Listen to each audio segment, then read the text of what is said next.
सजा दो घर को गुलशन सा,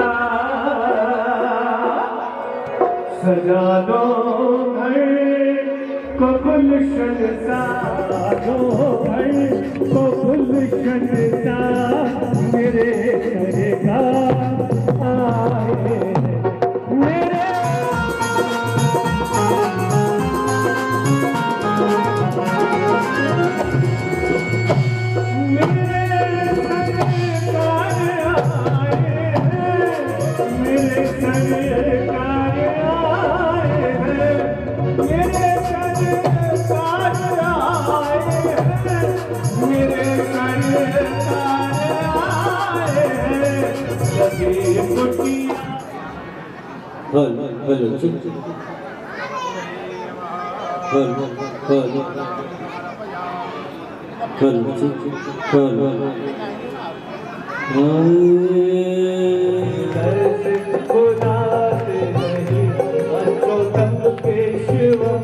कृष्ण दामोदरम राम नारायणम जानकी वल्लभम। राधे राधे सरकार की। सभी लोगों से निवेदन है कि ठाकुर जी की शुभ आरती हम लोग करने जा रहे हैं। सभी लोग अपनी यथा स्थान पर खड़े हो जाएं। दीदियों से निवेदन है, दीदी आवाज आ रही है कूलर के सामने? दीदी बैठे, आवाज आ रही है? तो वहां तक पहुंच रही नहीं आवाज शायद। बाबू जी आवाज आ रही है? भागवत भगवान की है आरती, पापियों को पाप से है तारती।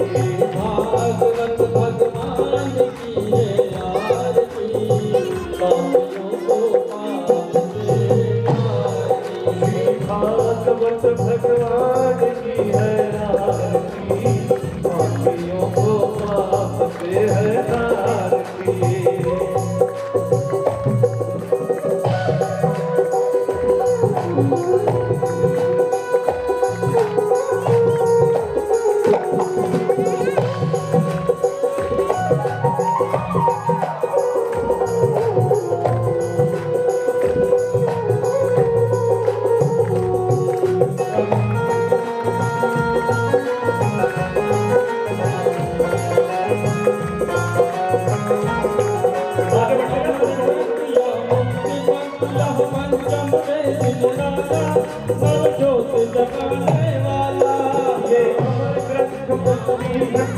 ये पंचम वेद गिराना, नव ज्योति जलाने वाला, अमर ग्रंथ मुक्ति पंथ निराला, नव ज्योति जलाने वाला।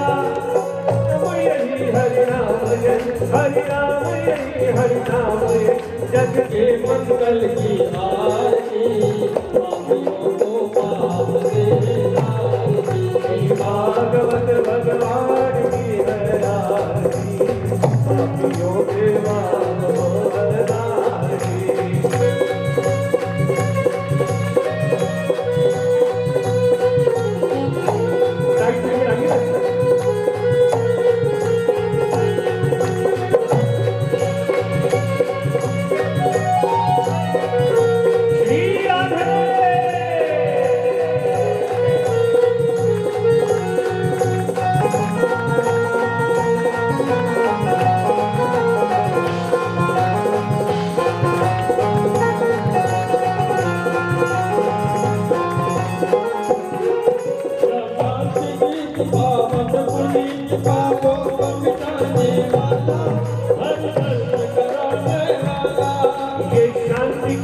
पावन पुनीत पापों को मिटाने वाला, हर कर्म कराने वाला।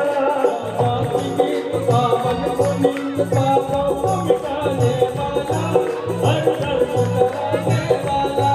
जन शांति की पावन पुनीत पापों को मिटाने वाला, हर कर्म कराने वाला। या दुख हरनी, या दुख करनी, या दुख हरनी, या दुख हरनी, या दुख करनी, या दुख हरनी।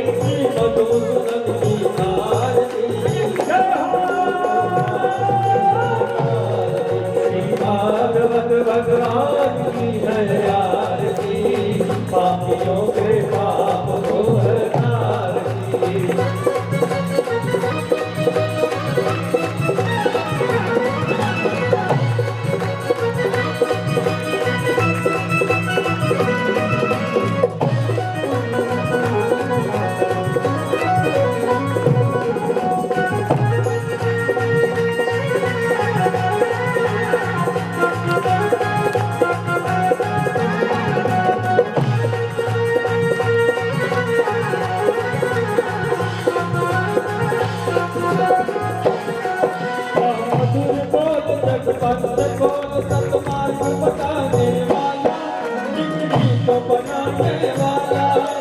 मधुर बोल जगबंद खोल सन्मार्ग दिखाने वाला, बिगड़ी को बनाने वाला।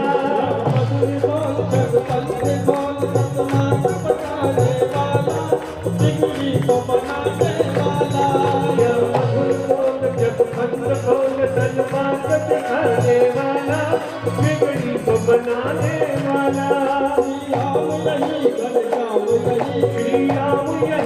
जाम यही, राम यही घर जाम यही, श्री राम यही घन श्याम यही। सबकी महिमा की आरती, पापियों को आरती।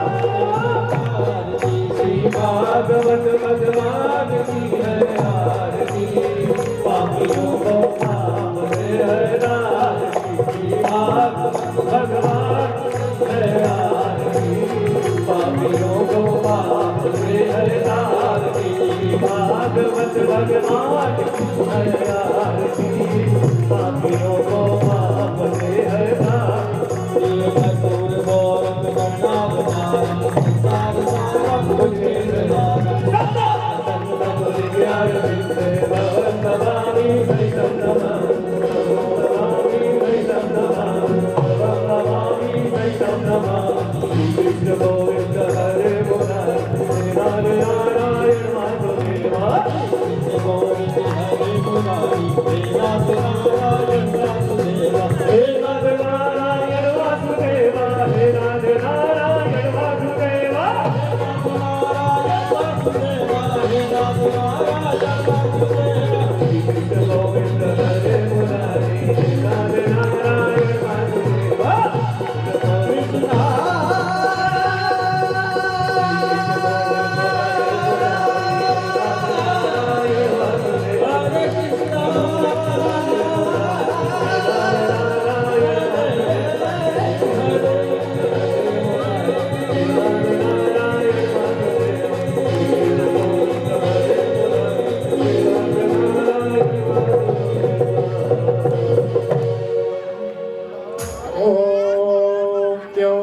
शांतिरंतरिक्षगो शांतिर्वतवे शांतिरापः शांतिरोगदयः शांतिः वानस्पतयः शांतिर्वसवे देवाः शांतिर्ब्रह्म शांतिः सर्वतो शांतिः शांतिरेव शान्तिः धामा शान्तिरेधि। ओम जगन्नेन शक्नमय जन्तदेवाय धर्वाणि व्रतमान्या सन्नाथेनाकं महिमानः तदन्तैन्द्रपूर्वे साध्याः सन्ति देवाः राजाधिराजाय व्रतैर्दाहिने नमो वयं वै श्रवणाय कुर्महे नमे कामान् कामकामाय मह्यं कामेश्वरो वै श्रवणो दधातो कुबेराय वै श्रवणाय महाराजाय नमः। स्वस्ति साम्राज्यं भोज्यं स्वराज्यं वैराज्यं पारमेष्ठ्यं राज्यं महाराज्यमाधिपत्यमयं समन्तपरिहायै सार्वभौमः सर्वायुशान्ता दापरार्धात्रसिद्धिः समुद्रपर्यन्तायाम् एकराजिते तदप्ये सतलोको विगितो मरुतः परिभेष्टारो मरुतस्य वसन्ग्रहे आवीचतृकामं प्रेरितशिवे देवा सवासदेति विश्वातश्चक्षुरुत विश्वतो मघो विश्वतो बाहुरुत विश्वतज्वात सम्बाहुयं तमतिदं पतित्रेद्यावा भूमि जनयन् देव एकः एकदन्ताय विद्महे वक्रतुण्डाय धीमहि तन्नो दन्ते प्रचोदयात् कात्यायने च विद्महे कन्याकुमार्यै च धीमहि तन्नो दुर्गा प्रचोदयात् तत्पुरुषाय विद्महे महादेवाय धीमहि तन्नो रुद्रा प्रचोदयात् नन्दनन्दनाय विद्महे यशोदानन्दनाय धीमहि तन्नो कृष्णा प्रचोदयात् नानासुगन्धिपुष्पाणि यथा कालोद्भवानि च बुधवाञ्जलिर्मया दत्ता ग्रहाणां परमेश्वर मन्त्रपुष्पाञ्जलिं समर्पयामि यानि तानि च पापानि जन्मान्तरकृतानि च तानि सर्वाणि नश्यन्ति प्रदक्षिणायां पदे पदे मन्त्रहीनं क्रियाहीनं भक्तिहीनं सुरेश्वर यद्भोजितं मया देवो परिपूर्णं तदस्तु मे गजानन्द भगवान की जय अम्बे मात की जय महाकालेश्वर भगवान की जय हनुमान जी महाराज की जय सद्गुरुदेव भगवान की जय व्यास जी महाराज की जय भागवत महापुराण की जय कृष्ण कन्हैया लाल की जय नमः पार्वते पते हर हर महादेव। हाथ ऊपर करके प्रेम पूर्वक जयकारा लगाइए। राधे राधे कपित जम्बू फलचारु भक्षणम् उमाशुतं शोकविनाशकारकम् नमामि विघ्नेश्वरपाद पंकजम् शरणागत दीनाथ परित्राणपरायणे सर्वस्यार्ति हरे देवी नारायणी नमोस्तुते।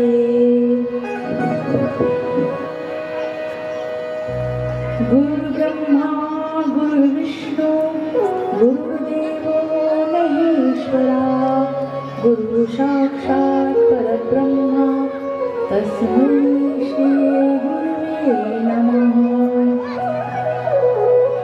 आकाशात् पतितं तोयं यथा गच्छति सागरम् सर्वदेव नमस्कार केशवं प्रति गच्छति। शारदा शारदाम्भोज वदना वदनाम्भुजे सर्वदा सर्वदस्माकं सन्निधिं कुर्यात्। विशुद्ध ज्ञान देहाय विवेदिदिव्यचक्षुषे श्रेया प्राप्तिनिमित्ताय नमः सोमादधारिणे। कृष्णाय वासुदेवाय हरे परमात्मने प्रणतक्लेशनाशाय गोविन्दाय नमः। सच्चिदानन्दरूपाय विश्वोत्पत्त्यादिहेतवे तापत्राय विनाशाय श्रीकृष्णाय वयं नमः।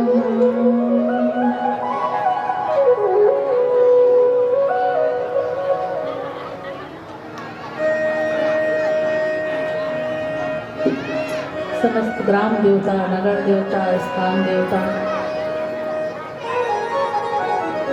एवं मेरे बाल गोपाल अपना स्थान ग्रहण करें।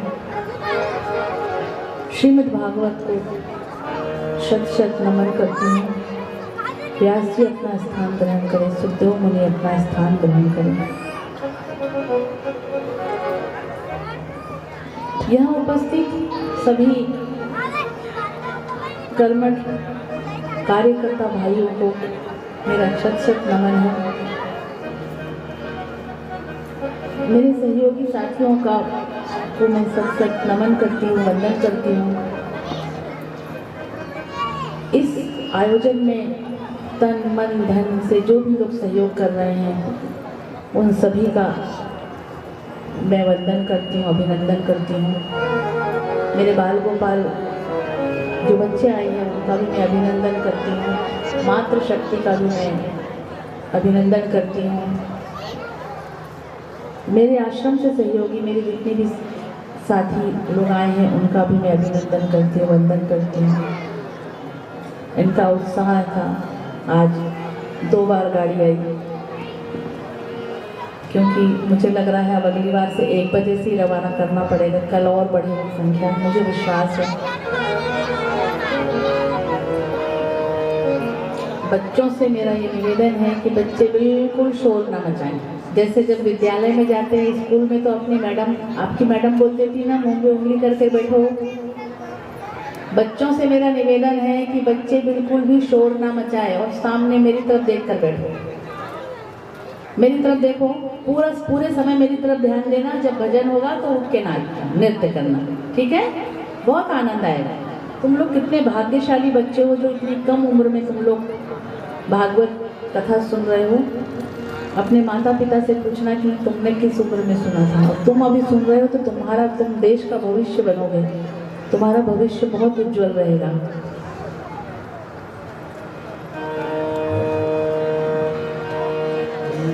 मीठी मीठी तालियों के साथ ताली सेवा करते हुए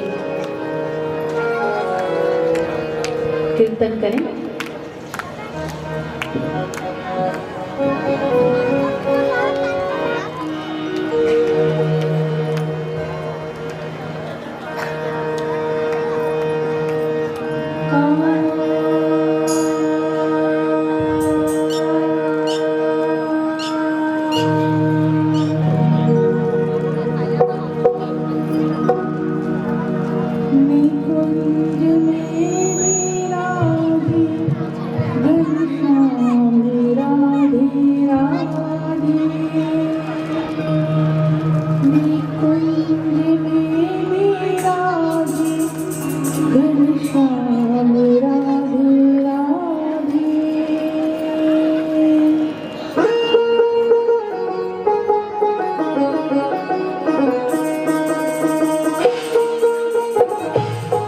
सभी लोग ताली बजाएं और कीर्तन में प्रवेश करें।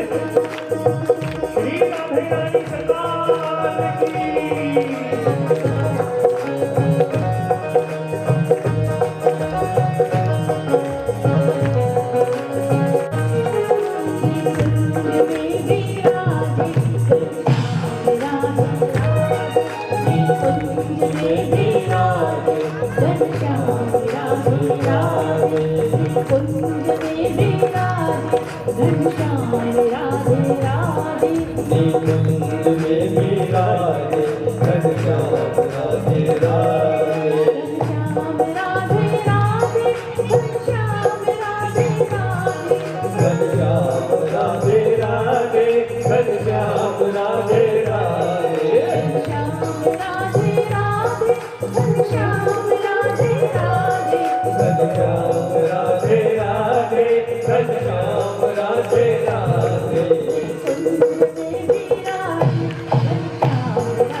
कल कथा विश्राम हुई थी आत्मदेव के, कथा सुनाई थी आत्मदेव जी की।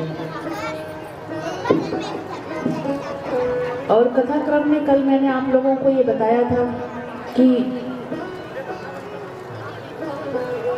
शनकादि ऋषि, सौनकादि ऋषि 88,000 ऋषि जो नैमिषारण्य में श्रीमद् भागवत कथा का श्रवण कर रहे हैं, जैसे आप लोग यहाँ कर रहे हो ना, वैसे शौनक ऋषि 88,000 ऋषि वो कथा श्रवण कर रहे हैं। उनको कौन सुना रहा है? सूत जी सुना रहे हैं। सूत जी उन्हें कथा सुना रहे हैं नैमिषारण्य में, और मैं आप लोगों को यहाँ सुना रही हूँ। तो जो शौनकादि ऋषि हैं वो प्रश्न करते हैं, श्रेयसां यद्भवेच्छेह पावनानां च पावनं कृष्ण प्राप्तिकरं शश्वत साधनं तद्वादाधुना। कृष्ण प्राप्ति करने का सरल साधन बताओ, अर्थात परमात्मा की प्राप्ति हमें कैसे होगी, उसका सरल साधन बताओ। अब जो शौनक ऋषि हैं वो सूत जी से 6 प्रश्न करते हैं। कथा नैमिषारण्य में ही क्यों हो रही है? इंदौर में भी तो हो सकती थी, वो शौनक ऋषि इंदौर में भी तो बस सकते थे। इसके विषय में समझिए, एक बार जब कलयुग का आगमन होने वाला था तब समस्त ऋषिगण संत महात्मा गए भगवान विष्णु जी के पास कि कलयुग का ऐसा स्वरूप है तो हम जब तब कैसे करेंगे, क्योंकि यहाँ जब तब संतों को तो कलयुग में बेवकूफ़ी कहा जाता है, पागल कहा जाता है। बहुत कम लोग हैं, आप लोग नहीं कहते, तभी तो आप लोग कथा सुनने आए हैं। नहीं, वास्तव में सच बता रही हूँ, गलत थोड़ी बोल रही हूँ। भजन कीर्तन करना, मंदिर जाना, बाहर वाले तो छोड़े, हमारे घर वाले भी आप लोगों के सबके कह, मेरे तो नहीं कहते हैं, घर वाले भी सबके आप लोगों के अरे क्या भजन में, क्या मंदिर में, कितना मुझे मालूम है ना, मेरी बहनें कितना मैनेज करती, कितना लोड होता है उनके दिमाग में। उनको एक तो आने की मेरे साथ तलब भी होती है, उसके लिए वो कितना करती है, सब बैठी है, कितना सब मान मनोवा करती है घर में, वो मैं जानती हूँ। पर मुझे मालूम, मैं इनको कहती हूँ कुछ भी करो पर चलो। क्यों? क्योंकि जाने वाला यही पोटली है, बाकी कोई किसी का पति नहीं जाएगा साथ में, किसी की पत्नी नहीं जाएगी साथ में, किसी के बच्चे नहीं जाएंगे, कोई नहीं जाता है। कितना भी यहाँ किसी से प्रेम कर लो अपने वालों से, जब वो जाएगा तो 2 दिन 3 दिन रोएंगे, उसके बाद आखिर अंत में देखो ना कितना, हालांकि ये कड़वा सच होता है कि शाम को आते हैं अपने वालों को वहाँ पे अंतिम संस्कार करके शाम को भोजन कर ही लेते, उबला हुआ खाते, पर करते तो नहीं, क्योंकि पेट तो मांगता ही है। तो इसीलिए जीव को ये समझना चाहिए, ये एक देखो, ये जो सृष्टि है, ये सृष्टि एक रंग भूमि है, समझना इस बात को। यहाँ सबको अपना अपना रोल अदा करने के लिए, जैसे फिल्म पे जो हीरो हीरोइन होते हैं ना, उनको रोल अलग अलग रोल करते हैं कि नहीं, कि एक ही जैसा रोल करते हैं, अलग अलग जो रोल मिला वो रोल करते हैं। वैसे ही आपको आपके समय के हिसाब से, आपकी उम्र के हिसाब से अलग अलग किरदार मिला है, उसको आपको उस रोल को अदा करना है, और अदा करने के पश्चात आपको राधे राधे करना है।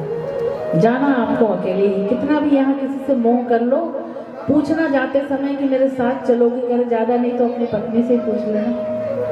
गजेंद्र मोक्ष की कथा आएगी 4थे दिन, उसमें देखना, उसमें कैसे समझाऊंगी। उनकी पत्नी ने बोला तुम तो यहाँ फंसी रहे हो, तो मैं कब तक तुमको खींच, हम भी, और एक तो नहीं, गजेंद्र की 50 पत्नियां थी और 150 पुत्र थे। गजेंद्र अकेला था। जब वो 50 पत्नियां और 150 पुत्रों को संभाल रहा था, तब सब बहुत अच्छे लग रहे थे कि पापा बहुत अच्छे, पापा पति मेरा बहुत अच्छा है, बहुत ध्यान। गजेंद्र राजा था तो बड़ा अच्छा था। और जब पानी में डूबा, 4थे दिन की कथा है, जब पानी में डूबा तो पहले तो पत्नियों ने, पहले बच्चों ने खींचा। बच्चे थोड़ा ज़्यादा स्वार्थी होते हैं, बच्चों ने खींचा। बोले पिताजी तुम तो डूबते जा रहे हो, हम तो कब तक तुमको मनाएं, खींचेंगे, हमें नहीं लगता कि चलो हमें नहीं लगता पिताजी इस गड्ढे में से निकल पाएंगे, चलो बाय बाय करके चलते बने। पत्नियों ने थोड़ा सा पत्नी धर्म का पालन किया, मुस्कुराओ मत तुम लोग। थोड़ा सा उनको थोड़ा सा याद आ गया कि भैया हमारा पति है, तो थोड़े दिन उनकी 50 पत्नियों ने भी खींचा। बाद में पत्नियों ने भी कहा अभी तो डूब ही रहे तो डूबने दो, चलो राधे राधे करें अपन, तो सब छोड़ के चले गए। लास्ट में गजेंद्र ने जब परमात्मा को याद किया तब परमात्मा आए और एक कमल का फूल तालाब में डूबे कमल का फूल परमात्मा के चरणों में रखा और परमात्मा ने तुरंत उभार दिया। इसीलिए ये सृष्टि एक रंग भूमि है, यहाँ पे सबको अपना अपना रोल अदा करने के लिए परमात्मा ने भेजा है। उस रोल को प्रेम से अदा करो, नहीं तो आगे चल के बोलोगे ये संत महात्मा तो बैठ जाते और कहते हैं सब खराब, सब गलत, कुछ नहीं रखा संसार में, कुछ नहीं रखा। तो फिर मनुष्य बड़े भ्रम में जीवन जीने लगता है कि भाई बाबा जी के पास जाओ, देवी जी के पास जाओ, क्या फालतू काम, कोई नहीं काम आना। ऐसा नहीं कह रहे हैं। आपको जो कर्तव्य का पालन करने का आपको दिया गया है उसका पालन प्रेम पूर्वक करो, परंतु साथ में ये याद करो, जैसे कमाने जाते हो और अपना बैंक बैलेंस बनाते हो, सेविंग अकाउंट पर्सनल रखते हो कि चुपचाप, हर व्यक्ति रखता है, तो जो पर्सनल अकाउंट रखते हो ना चुपचाप, वैसे ये राम राम की पोटली को पर्सनल, ये आपकी पर्सनल अकाउंट है जो वहाँ। और ये अकाउंट तो एक ऐसा है, बैंक तो कभी 6% देती है, कभी 7.5% देती है, फिर इधर टैक्स भरवाती है, लेकिन मेरे जो ठाकुर जी है ना, 1 गुना करोगे उसका 100 गुना आपको ब्याज देता है। इसीलिए जो राधे राधे करते हैं ना वो जल्दी धनवान हो जाते हैं, क्योंकि सबसे बड़े बैंक में करते हैं अकाउंट जमा। इसलिए हमें इस तरीके से जीवन यापन करना है परमात्मा की प्राप्ति के लिए।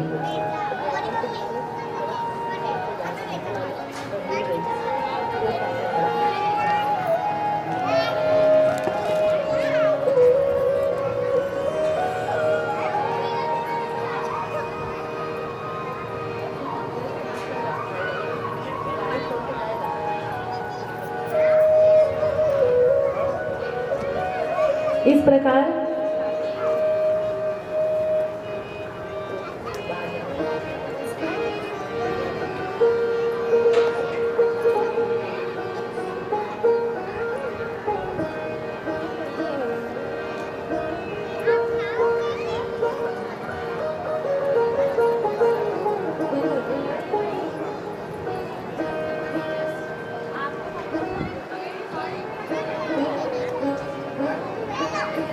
दो मिनट थोड़ा एक जरूरी काम याद आ गया, मैं भूल गई यहाँ बैठ के, उन्होंने मेरे को रास्ते में ही बोला था। बोलिए राधा रानी सरकार की, बोलिए कृष्ण कन्हैया लाल की।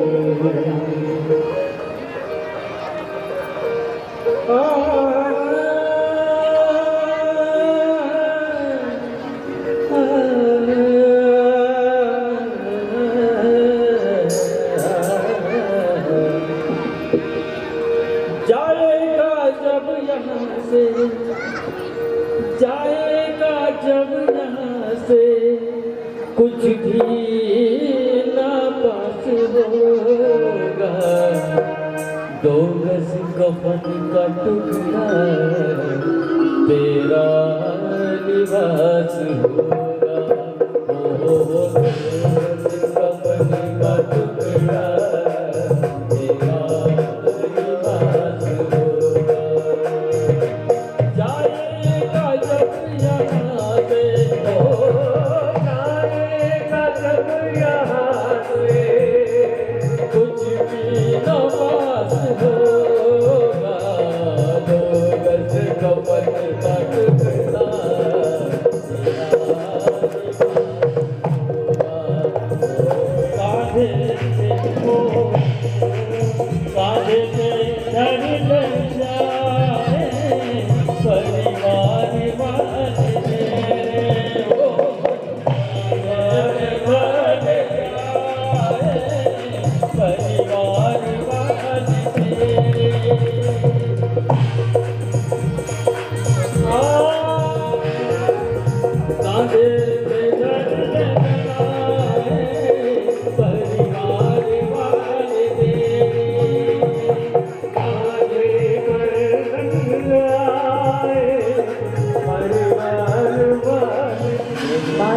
गोपाल की।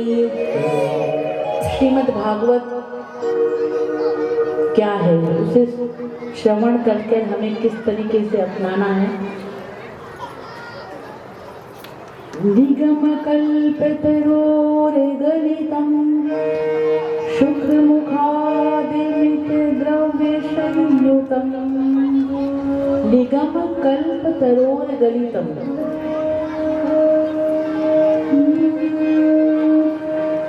निगम कल्पतरोर्गलितं शुक्रमुखादिमृत द्रव्य संयुतं। पिबत भागवतं रसमालयं मुहुरो रसिका भूमि भावुका। निगम एक कल्प वृक्ष, श्रीमद् भागवत की जो तुलना की गई है वो कल्प वृक्ष। कल मैंने बताया था ना, सत्य संकल्प जो आप करके करोगे वो आपकी निश्चित पूरी होगी। तो ये कल्प वृक्ष बताया गया है। कल्प वृक्ष जानते हो? कल्प वृक्ष जो है स्वर्ग लोक में हुआ करता था। जो पारिजात का वृक्ष था ना, सत्यभामा के पास कल्प वृक्ष था, इसलिए वो कृष्ण, भगवान कृष्ण से बड़े अकड़ के रहते थे। बड़े भगवान की जितनी जो पत्नियां थी 16,108, उसमें सबसे ज्यादा अकड़, नखरे, नाज नखरे सत्यभामा दिखाती थी। क्यों? क्योंकि एक तो अपने पिता के घर से दान दहेज, जो जितना, देखो एक बात याद रखना, जो जितना दान दहेज लेकर आएगी वो उतना दबाएगी। ज्यादा दान दहेज के चक्कर में मत पड़ना, उतनी सुनाएगी जीवन भर। तो ये कथा बता रही है, देखो मैं कथा के अनुसार, देखो मैंने क्या कहा था कि कथा हमारे जीवन से संबंधित ही है। कुछ हमारी इंद्रियों से, कुछ हमारे चरित्र से, कुछ हमारे सामाजिक परिवेश से, सामाजिक माहौल से कथा बता रही है। और यही समझना है, इसीलिए कथा श्रवण करना है।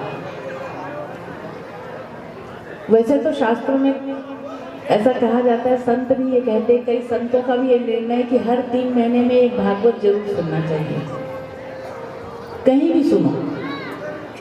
और पांडाल में अब बोल देंगी माताएं, हम तो टीवी में रोज देखते हैं।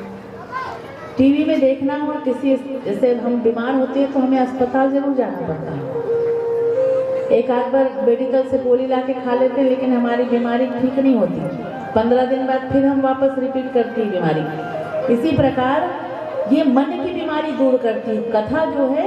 ये आप जब मानसिक, जैसे हम शरीर से बीमार होते हैं तो हम डॉक्टर के पास जाते हैं, पर हम ये ध्यान नहीं रख देते हैं कि हम मानसिक तौर पर कितने बीमार हैं। मानसिक तौर पर जब हम बीमार होते हैं, जब समझ लो, उसका मैं कारण बताती हूँ, मैं उसका भी उपाय बताती हूँ कब लगेगा। जब सब कुछ ठीक चल रहा है, हम स्वस्थ भी हैं, लेकिन हमारा मन विचलित होता है ना, कभी कभी ऐसा मन खराब रहता है, कुछ अच्छा सा नहीं लग रहा, जबकि सब कुछ बदला नहीं, पर हमारा मन खराब है। मन खराब का मतलब कि अब हम मानसिक तौर पे बीमार हो रहे हैं। तो जब मानसिक तौर पे बीमार पड़े तो कथा, चाहे आप अपने गुरु के पास जाए, कहीं कथा हो रही, कथा में रुचि हो, कुछ भी धार्मिक आयोजन में चले जाए, मन से खुश हो जाओगे। इसी प्रकार एक कल्प वृक्ष है श्रीमद् भागवत, जिसको किसके मुंह से निकला? सुखदेव मुनि। सुखदेव मुनि के मुख से ये सुना गया है। और ये कैसा फल है, ना तो इस पे गुठली है ना छिलका है।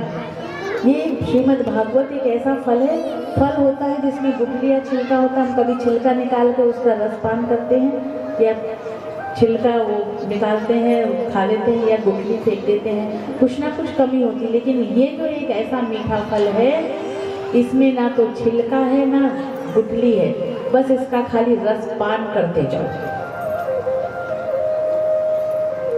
और क्योंकि जैसे किसी, सब जानते हैं कि जिस फल को तोता चोंच मार देता है वो फल बहुत मीठा होता है। इसी प्रकार इस फल को किसने चोंच मार दिया है? सुखदेव मुनि जी, जो कि परम ज्ञानी हैं, इसीलिए ये फल मीठा है। प्रश्न ये उठता है कि इसको आप तो श्रीमद् भागवत सुना रहे हो, हम सुन रहे हैं, आप पीने की बात कर रहे हो, तो पियो। तो कहते हैं ना, एक है, अरे हम ज़्यादा नहीं सुनते, इस कान से सुनते हैं, इस कान से निकाल देते हैं। तो मेरे प्यारे भक्तों, संसार की बातों को इस कान से सुनो और इस कान से निकाल दो, यही करना है संसार में रह के। परंतु परमात्मा की बातें, गुरु की बातें, ज्ञान की बातें, उनको कर्णों द्वारा रस पान करो, कान से पियो। अर्थात कहते हैं ना अपने दिमाग में, जैसे कभी कभी शिक्षक कहते हैं ना ये बात दिमाग में उतार लो, तो दिमाग में उतारो, उसे कहते हैं, उसे रस पान करो। और कब तक करो? मुहुरो मुहुरो रस का, धीरे धीरे करो, धीरे धीरे इसका रसपान करते जाओ। और कब तक करते जाओ? जब तक आपके शरीर में चेतना हो, तब तक आप इसका रसपान करते जाओ। इसीलिए कहा जाता है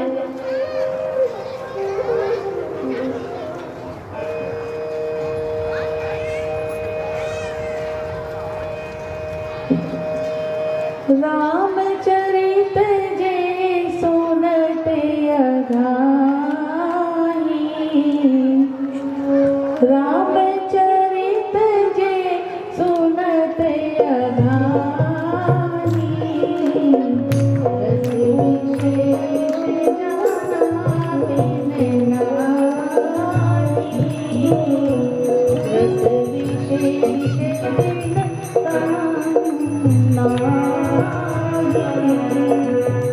जिन हरि कथा सुनी नहीं काना, जिन हरि कथा सुनी नहीं काना, श्रवण रंग अनुभवन समाना, श्रवण रंग अनुभवन समाना। जो ऐसा कह दे कि हमने जो है कितनी बार भागवत सुने, बहुत लोगों के मुँह से हम, अरे हम तो हमें कहते हैं, जैसे कहते हैं कई परेशान है तो थोड़ा कथा सुन लिया करो माताओं से। अब मेरे संपर्क में माताएं ज़्यादा आती हैं, इसलिए माताओं का ज़्यादा अनुभव है, तो कहते हैं जरा कथा वगैरह सुन। अरे बहुत सुन लिया कथा, बहुत। अरे जब अगर आपने ये कह दिया कि हमने कथा बहुत सुन ली, मतलब समझ लो आपने कथा सुनी नहीं है। क्यों? कथा सुनना मतलब कथा के तत्व को समझना, कथा के महिमा को समझना। प्यारे भक्तों, कथा जितनी बार सुनोगे उतनी आपकी इंद्रियां खुलेंगी, समझ में आएगा। समझना क्या है? समझना ये है कि हमारे अंदर क्या कमी है, हमें हमारी किस कमी को दूर करना है, जिससे हम आनंद पूर्वक जीवन जी सके। जीवन में कुछ नहीं करना, सबके पास सब कुछ है। दुख तो ऐसा है, कोई तन दुखी, कोई मन दुखी, कोई धन बिन रहते उदास, कोई तन दुखी, कोई मन दुखी, कोई धन बिन रहते उदास, थोड़े थोड़े सब दुखी, सुखी राम के दास। सुखी वही है जो राम के दास है। अपने सारे समस्या जिस दिन परमात्मा के चरणों में रख दोगे ना, उस दिन सारी चीजें स्वतः ही आपको प्राप्त हो जाएगी। और कहते हैं कि कौन कहता है कि भगवान आते नहीं हैं। एक बार, अभी तक आप लोगों ने क्या किया क्या नहीं किया वो नहीं, पर मैं क्योंकि व्यासपीठ पर बैठी हूँ इसलिए मेरा ये कर्तव्य बनता है। ये व्यासपीठ ये कहती है कि एक बार मेरे कहने पे इतनी बात तो सुन लो। 1 साल की दवाई लेकर जा रही हूँ, 1 साल बाद फिर बुला लेना, फिर दवाई दे दूंगी 1 साल, देखना कैसा जीवन में आनंद आएगा। तैयार हो? आनंद नहीं आए तो फिर बताना, बुलाऊंगी तुम लोगों को पास, क्योंकि तुम लोगों से आप सभी भक्तों से संपर्क जरूर होता रहेगा, क्योंकि पास में हूँ। आप बुलाओ ना बुलाओ, मैं जरूर बुलाऊंगी अपने स्थान पर आप लोगों को समय समय पर। क्यों? क्योंकि जिस जो पद मिला है उस पद का भी कुछ दायित्व होता है अपने आप में, तो ये मेरा मानना है। तो इसी प्रकार जब परमात्मा को हम सच्चे मन से याद करते हैं तो परमात्मा निश्चित ही हमारे पास आते हैं।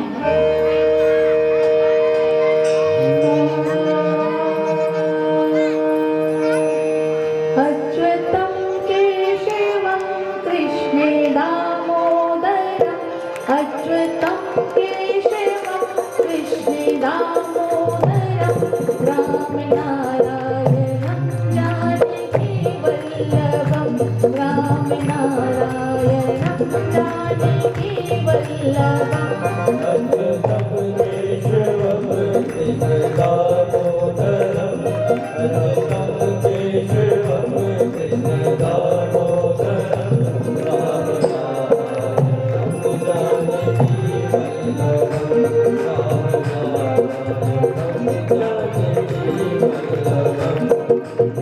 ताली सेवा करते हुए भजन का आनंद लेते।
ताली सेवा करें।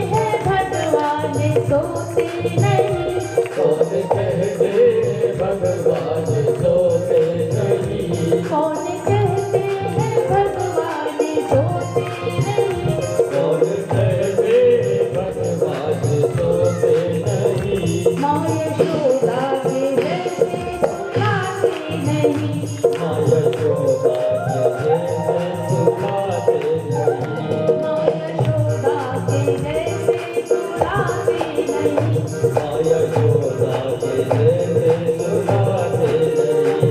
अच्युतम केशवम कृष्ण दामोदरम, अच्युतम केशवम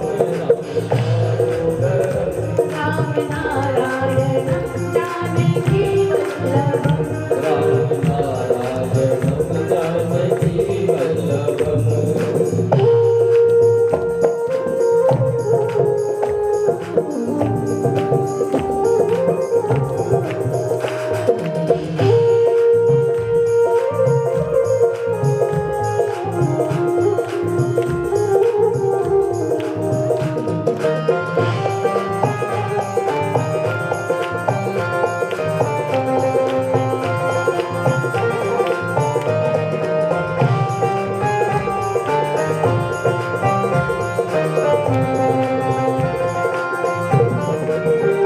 कौन कहते हैं भगवान नाचते नहीं, कौन कहते हैं भगवान नाचते नहीं, कौन कहते हैं भगवान नाचते नहीं, कौन कहते हैं भगवान नाचते नहीं। गोपियों की तरह तुम नचाते नहीं, गोपियों की तरह तुम न गाते नहीं, गोपियों की तरह तुम नचाते नहीं, गोपियों की तरह तुम गाते नहीं।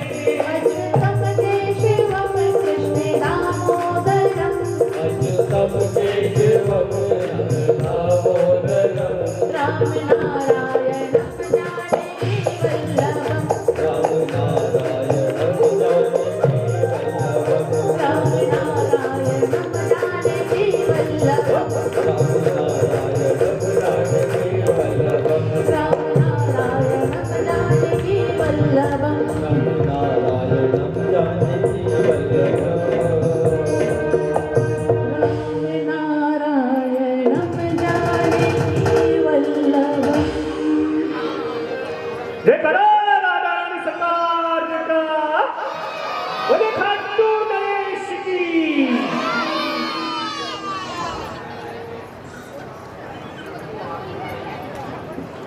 सूत जी से शौनकादि ऋषि जो है वो 6 प्रश्न करते हैं। कहते हैं हमें कोई ऐसी कथा सुनाइए जो कलियुगी जी, सुनना प्रश्न सुनना, क्योंकि इसी 6 प्रश्नों का उत्तर ही श्रीमद् भागवत, पूरा भागवत चलेगी इसी में। 6 प्रश्न, जो 6 प्रश्न शौनकादि ऋषि सूत जी से पूछ रहे हैं, वो वही प्रश्न आप लोगों के मन में भी है, इसीलिए श्रीमद् भागवत कथा का श्रवण करना है। कहते हैं हमें कोई ऐसी कथा सुनाइए जो कलियुगी जीवों के परम कल्याण का सहज साधन हो। शौनकादि ऋषि कह रहे हैं सूत जी से, दूसरा प्रश्न है शास्त्र तो हमने बहुत देखे हैं, परंतु हमें कोई ऐसा शास्त्र बताइए जिससे हम हमारे लक्ष्य तक पहुंच सकें। एक बात यहाँ पर कहूंगी कि हम कई बार पूजा पाठ करते हैं, बहुत भ्रमित होते हैं और बात पे भगवान बदल देते हैं, ये भी जानते हैं। किसी ने बोला ये कर लो तो ये वाले भगवान की पूजा कर लो, अरे हम तो वहाँ गए थे, पूजा कर लो फायदा। मालूम पड़ा कल से माता जी साइड में, दूसरी माता जी आ गई है तो पिताजी आ गए। बात पे भगवान बदलते। अरे प्यारे भक्तों, पूजा पाठ स्वार्थ का विषय नहीं है, विश्वास का विषय है। मन में दृढ़ विश्वास होना चाहिए, दृढ़ विश्वास होना चाहिए। दृढ़ विश्वास को दृढ़ संकल्प में बदलो। जिस दिन अपने दृढ़ विश्वास को दृढ़ संकल्प में बदल लोगे ना, उस दिन आप जो भी करोगे संपूर्ण फल होगा। भगवान कभी बदलते नहीं। हमारे मन में जो हमारे इष्ट है हमारे मन में उत्पन्न हो गए। परमेश्वर सिर्फ एक है, भगवान सिर्फ एक है, उसके अलावा ये सब क्या, जैसे प्रधानमंत्री होते हैं ना, देश के प्रधानमंत्री होते हैं, राष्ट्रपति होते हैं, एक होते हैं। उसके बाद कितने नीचे मंत्री, सांसद, पता नहीं क्या, मुझे ज्यादा जानकारी नहीं है, ये वो सब विधायक, कौन कौन से फिर पार्षद होते जाते हैं ना। वैसे देवता परमात्मा एक ही है, आप उसको किसी भी रूप में पूजो। भगवान के 24 अवतार हुए, जैसी परिस्थिति हुई वैसे भगवान ने अवतार लिए, ये कथा ये भी बताती है। फिर सूत जी से अगला प्रश्न करते हैं, सूत जी करते हैं तीसरा प्रश्न, भगवान के कितने अवतार हुए? फिर कहते हैं कि बताओ कि एक ही समय में एक ही व्यक्ति का दो माताओं से जन्म कैसे हुआ, ऐसा संभव कैसे है? अगला प्रश्न है, जब भगवान स्वधाम को गए तब धर्म ने किसकी शरण ली? एक महत्वपूर्ण और प्रश्न है, प्रायः या देख, अभी सबकी गर्दन नहीं है लगी इस प्रश्न पे, इसलिए मैंने सबसे आखिरी में बता रही हूँ ये प्रश्न। प्रायः या देखा गया है कि जो मनुष्य भगवान के जितने समीप रहता है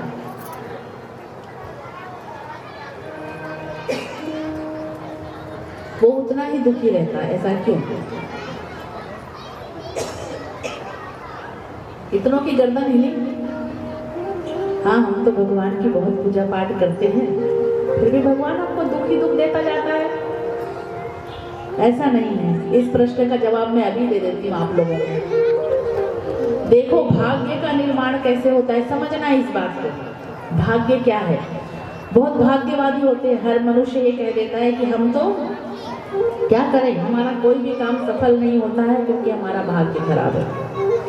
मैं इस व्यासपीठ से आपको बता रही हूँ, भाग्य किसी का भी खराब नहीं होता। भाग्य के निर्माता भगवान ने हमें मनुष्य जीवन दिया है। तकलीफ हो तो मुझे कुर्सी में जाके बैठ जाओ, है ना, थोड़ी देर बाद जाकर बैठ सकते हो। जिनको भी तकलीफ हो नीचे बैठने में, वो थोड़ी देर बाद कुर्सी पे बैठ सकते हैं।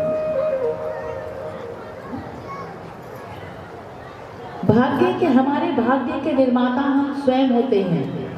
प्रकृति को जो दोगे, बार बार कहोगे कि हमारा भाग्य खराब है, हमें ये परेशानी है, तो प्रकृति आपको वही चीजें बढ़ती चली जाएगी।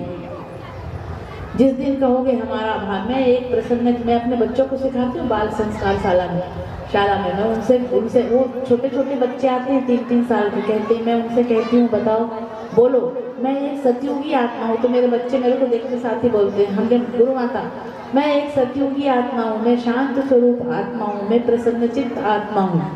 ये 3 शब्द बोलते हैं। उनमें से कुछ हमारे छोटे बच्चे जिनको मैंने सिखाया सतयुगी आत्मा, तो बच्चे बड़े मासूम होते हैं।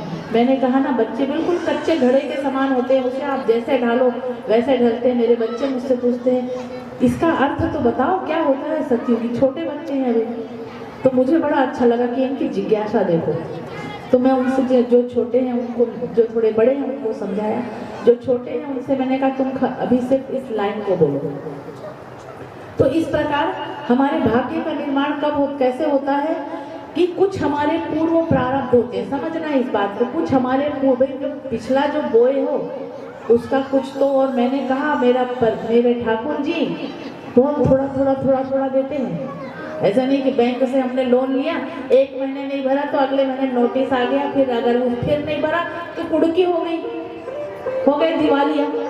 होता है ना ये, यहाँ ऐसा भैया ये सिस्टम नहीं है, वहाँ का सिस्टम अलग है। वहाँ तो ऐसा कि जो तुम बो कर आए हो उसके बाद में, बोने के बाद में उसका वो, यहाँ तुम जैसे बोलते हो भाई इस महीने बैंक में जाके बोलो कि इस महीने मेरे पास मान लो आपको 2000 रुपये महीना भरना है, बैंक वाले को जाके बोलो कि मैं 2000 नहीं भर पाऊंगा, इस महीने खाली 500, तो बैंक वाला चल भगा देगा आपको, मानेगा क्या? लेकिन मेरा भगवान मानता है, मेरे ठाकुर जी मानते हैं ये बात। वो कहते हैं कि तू एक बार मेरे सामने आ, सन्मुख होए जीव जब मोहे, मेरे सामने आ, मैं तुझे बुला रहा हूँ। पर अब हम सामने नहीं जाते, हम बाकी सबके सामने जाते हैं, दर दर भटकते हैं, पर उस परमात्मा के दर पे नहीं पहुँचते हैं। इसीलिए प्यारे भक्तों, जब परमात्मा के दर पे पहुँच जाओगे तब ये वाला जो प्रश्न है ना कि प्रायः देखा गया है जो जीव जितना ही भगवान के समीप होता है उतना दुख पाता है नहीं। हम हमारे भाग्य के निर्माता बनेंगे। पूर्व प्रारब्ध जो हमारा रहेगा, जब हम नियमित नित्य राधे राधे राधे राधे, भगवान अर्जुन के सखा बन गए थे। उसका तात्पर्य क्या है? अर्जुन ने इतना नाम जप किया, इतना नाम जप किया कि अर्जुन के एक एक रोए से, एक एक रोए से कृष्ण कृष्ण कृष्ण कृष्ण तब मित्र बनेगा, ऐसे थोड़ी मित्र बन जाएगा। इसलिए हर क्षण हर पल कृष्ण कृष्ण कृष्ण बोलते जाओ, भगवान को इसका स्मरण करते जाओ, तो वो परमात्मा आपके भाग्य का निर्माता बनेगा। और जब भाग्य का निर्माता, फिर वही बात आ जाएगी कि हम हमारे भाग्य के निर्माता खुद हैं, क्योंकि हम जो बो कर आए हैं उसे काटना पड़ेगा। और अब हम कुछ नए बीज लगाए, नई किस्म के उन्नत किस्म की फसल उगाए, ताकि हमें अच्छे फसल की प्राप्ति हो सके भविष्य में। ये शास्त्र कहता है और ये धर्म की बात है, और ये मनुष्य होने का हमारा कर्तव्य बनता है कि इस कर्तव्य का हम पालन करें। इस प्रकार शौनकादि ऋषि सूत जी से 6 प्रश्न कर रहे हैं, और उसी 6 प्रश्नों का जवाब संपूर्ण श्रीमद् भागवत है। अब कथा आती है, कथा कौन सुना रहा है, किसको सुना रहा है? कल ये वाली बात बताई थी मैंने। कथा कौन सुना रहा है और किसको सुना रहा है? कथा सुखदेव जी सुना रहे हैं, और किसको सुना रहे हैं? राजा परीक्षित को, राजश्री परीक्षित को सुखदेव मुनि जी कथा श्रवण करवा रहे हैं। अब प्रश्न ये उठता है, सुखदेव मुनि जी किसके पुत्र हैं? किसके पुत्र हैं? व्यास जी के। एक प्रश्नोत्तर प्रतियोगिता भी रखूंगी मैं, ये समझ लेना। 6ठे दिन, देखो सच बता रही हूँ मैंने यहाँ पर एक, मतलब हर भागवत में रखते हैं एक अभिष्ट सिद्धि की का एक ठाकुर जी करते हैं, मैं कुछ नहीं करती हूँ। मैं अपना मैं शब्द नहीं है ये ठाकुर, क्योंकि श्रीमद् भागवत में की कुछ परंपराएं हैं, उन परंपराओं का निर्वाह करते हुए संत, उन परंपरा का निर्वाह और एक संत होने के परंपरा का निर्वाह करते हुए एक आप लोगों को एक कुछ दूंगी मैं, जब विश्राम, वो हर जगह दिया जाता है विश्राम दिवस के दिन में, पर अब मैंने ये तय किया मैं उन्हीं को दूंगी जब मैं प्रश्न उत्तर रखूंगी, और जो जो मेरे प्रश्नों का जवाब देगा। इसका मतलब आप लोगों ने कथा सुनी, जो मेरे मैं प्रश्न करूंगी, जो प्रश्न का जवाब देगा उसको वो पुड़िया दी जाएगी। समझ गए ना? क्योंकि सबके मुख बंद है। जो कि कल प्रश्न इतनी सरल भाषा में समझा रही हूँ मैं, श्लोक भी कम बता रही हूँ आप लोगों को, बहुत सरल भाषा में समझा रही हूँ, तो भी थोड़ा तो कुछ सीखो। तो ये चीजें हैं कि सुखदेव मुनि व्यास जी के पुत्र हैं। और अब प्रश्न ये उठता है कि अधिकतर माता पिता कहते हैं, बड़ी शिकायत होती है कि हमारा बच्चा तो हमारी बात ही नहीं मानता है, हमारा बच्चा तो ऐसा बिगड़ गया, गलत लाइन में चला गया। अभी कलयुग में यही हो रहा है, गलत लाइन में चला गया। तो मुझे एक बात बताओ, जब वो गलत लाइन में चला गया तो इसमें दोष किसका है? आज मैं आपको व्यासपीठ से दोष बता रही हूँ। दोष माता पिता का है। कोई भी माता पिता अगर उनकी संतान किसी गलत मार्ग पर चली गई है तो अपने बच्चे को दोष मत देना। दोष आपका स्वयं है, ये मैं भागवत के माध्यम से आपको समझाऊंगी। आपका दोष है, अपनी कमियां निकालो और निश्चित आपकी संतान आपकी बात मानेगी। क्यों? अच्छी संतान हमें भी तो हो सकती थी। सुखदेव मुनि व्यास जी के घर ही सुखदेव मुनि का जन्म क्यों हुआ? हमारे घर क्यों नहीं आ पा रहे हैं व्यास जी? हमारे घर बाल गोपाल क्यों नहीं आ पा रहा है? कृष्ण कन्हैया क्यों नहीं आ पा रहे हैं हमारे घर? क्यों हम परेशान हैं कि हमें अच्छी संतान हमने जन्म नहीं दिया? इसमें गलती हमारी है। एक तो हम धर्म को भूल चुके हैं। हम धर्म